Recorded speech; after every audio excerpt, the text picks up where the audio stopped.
Okay, Assalamualaikum dan selamat sejahtera semua. So, hari ini saya akan bincangkan soalan yang di dalam Google Form, iaitu perbincangan soalan ulang kaji tingkatan 1 bab yang ketiga, iaitu bab yang bertajuk kuasa 2, punca kuasa 2, kuasa 3, punca kuasa 3. Okay, mari kita lihat satu persatu soalan dia. Okay, soalan 1 dia minta, antara berikut yang manakah benar berkaitan nombor kuasa 2 sempurna? Okey, jadi kamu tahu tak kuasa 2 sempurna itu adalah apa? So, kuasa 2 sempurna adalah contoh 1 kuasa 2 dapat jawapan 1 darab 1 iaitu 1. 2 kuasa 2 datang daripada 2 darab 2 iaitu 4. 3 kuasa 2 adalah 3 darab 3 iaitu 9. 4 kuasa 2 iaitu 4 darab 4 iaitu 16. 5 kuasa 2 adalah 5 darab 5 iaitu 25 dan seterusnya. Jadi, apakah nombor kuasa 2 sempurna itu adalah jawapan di paling hujung sekali. Ini kita panggil sebagai kuasa 2 sempurna. Okey, kita tengok one by one. 1, 2, 4, 8 ni dah salah. B, 2, 4, 6, 8, 16 salah. So, 1, 4, 9, 1, 4, 9, 16, 25 kena dah betul. 1, 8 ke salah. Okey, yang ni merupakan jawapan bagi kuasa 3 sempurna. Okey, so kalau kamu check, kamu akan dapat semua ni datang daripada kuasa 3 sempurna. Kuasa 3 sempurna samalah macam kuasa 2. Beza dia kuasa 3 kat sini.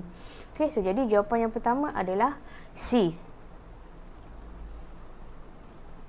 Okey, kita pergi pula kepada soalan yang kedua, iaitu manakah antara berikut mempunyai nilai setara dengan 8 kuasa 2? Okey, apa yang maksudkan dengan setara? Setara maksudnya adalah sama.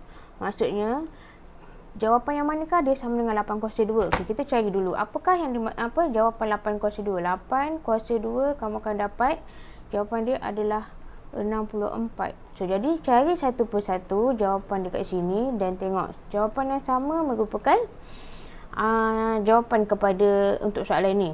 Okey, jadi 7 kuasa 2 tambahkan dengan 4 kuasa 2 tambahkan dengan 1. So, jawapan dia adalah 66. Okey, soalan B. Okey, sama tak? 66, 64 tak sama, jadi salah. Okey, soalan B pula. Jawapan untuk B pula 6 kuasa 2 tambahkan dengan 3 kuasa 3. So, tengok betul-betul Kemudian tambahkan dengan 1. So, jawapan dia adalah 64. Sama atau tak? Sama. Tapi nanti dulu. Kamu check dulu. Betul ke tak? Tolong check semua supaya tak berlakunya careless mistake kat sini. So, soalan C. 5 kuasa 2 tambahkan dengan 3 kuasa 3 tambahkan dengan 4 kuasa 2. So, jawapan dia adalah 68. Sama tak? Tak sama. So, soalan D. Jawapan D pula. 4 kuasa 3 tambahkan dengan 3 kuasa 2. 4 kuasa 3 tambah 3 kuasa tolak. So, yang ni nak tolak pula. Tolak dengan 2 kuasa 3. So, jadi jawapan dia adalah 65. Sama ke tak? Tak sama. Jadi yang sama adalah B. So, jadi jawapan dia adalah B. Okey?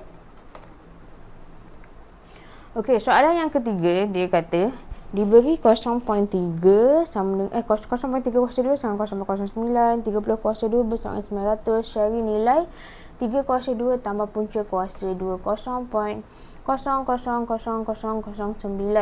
Okey, dia sebenarnya ada cara, tapi memandangkan ini adalah soalan objektif dan masa dah terhad, saya sarankan supaya kamu guna je kalkulator untuk mencari apakah jawapannya. Jadi 3 kuasa 2 tambahkan dengan punca kuasa 2 sifar perpuluhan sifar. Jadi berapa ni? 1, 2, 3, 4, 5. 1, 2, 3, 4, 5. 9. Jadi, apakah jawapan dia? So, jawapan dia 9.003. So, jadi jawapan dia adalah B. Okey. Okey, soalan yang keempat, diberi 6.5 kuasa 2 bersamaan dengan 40.25. Cari nilai bagi sifar perpuluhan sifar 65 kuasa 2. So, jadi tekan je kalkulator sifar perpuluhan sifar 65 kuasa 2. So, jadi jawapan dia adalah okey, kalau keluar jawapan macam ini, kamu boleh tekan shift, tekan ENG, tekan shift, tekan ENG. Okey, pastikan dia kosong-kosong kat sini. Jadi jawapan dia kat sini adalah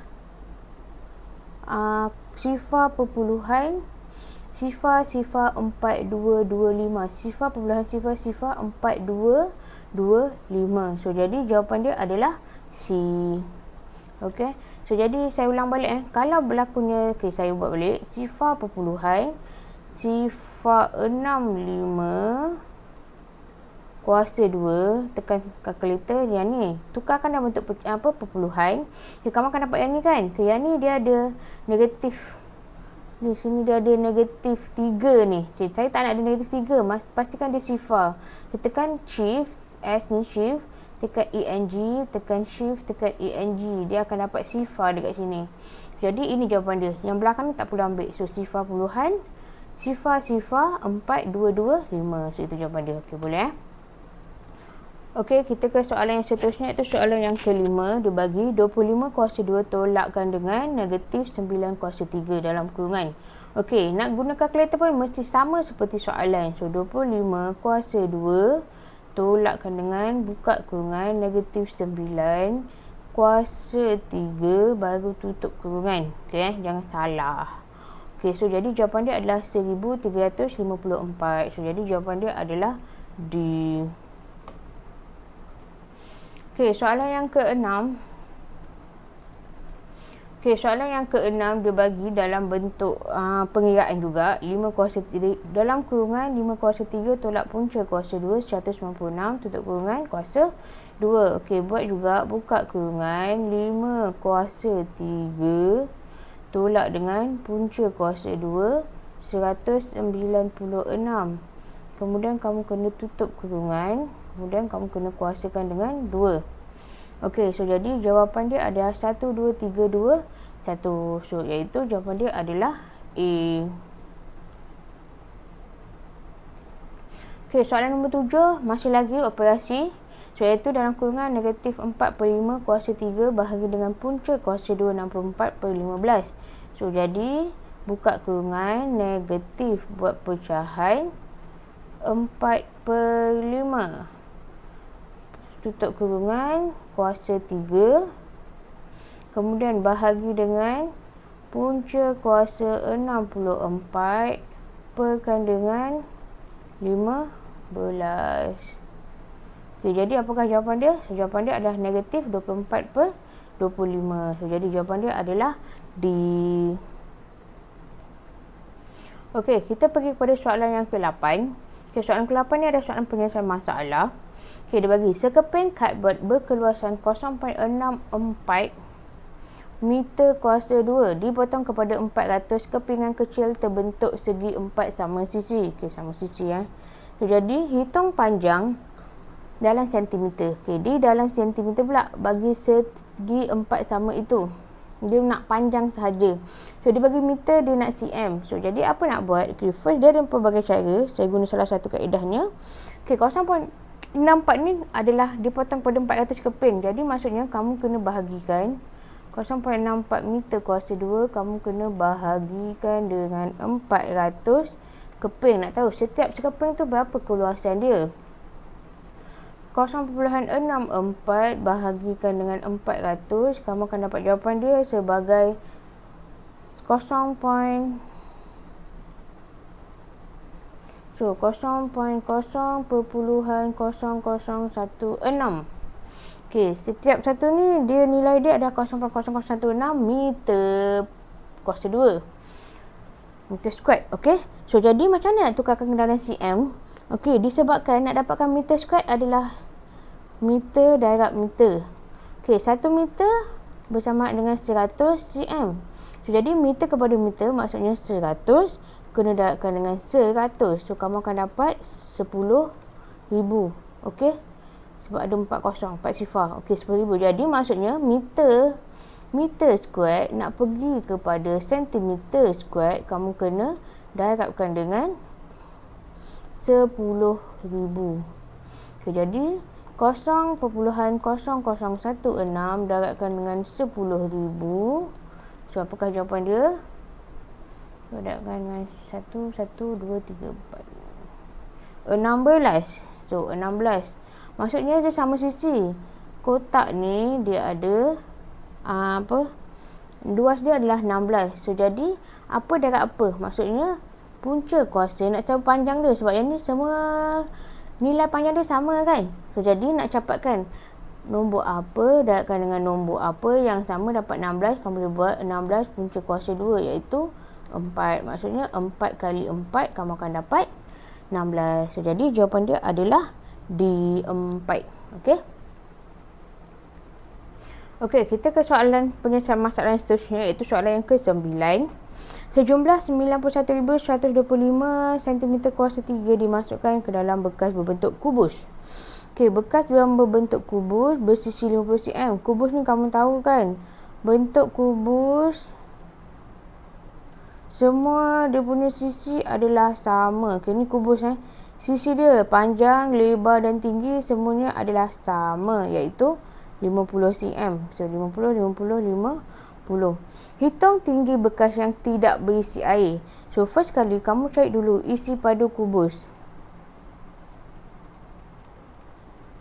Okey, memandangkan isi pada panjang dan lebar dan tinggi. Manakah semua sama? So kamu boleh katakan 50 kuasa 3. So 50 kuasa 3 apakah jawapan dia? So 50 kuasa 3 kamu akan dapat 125,000.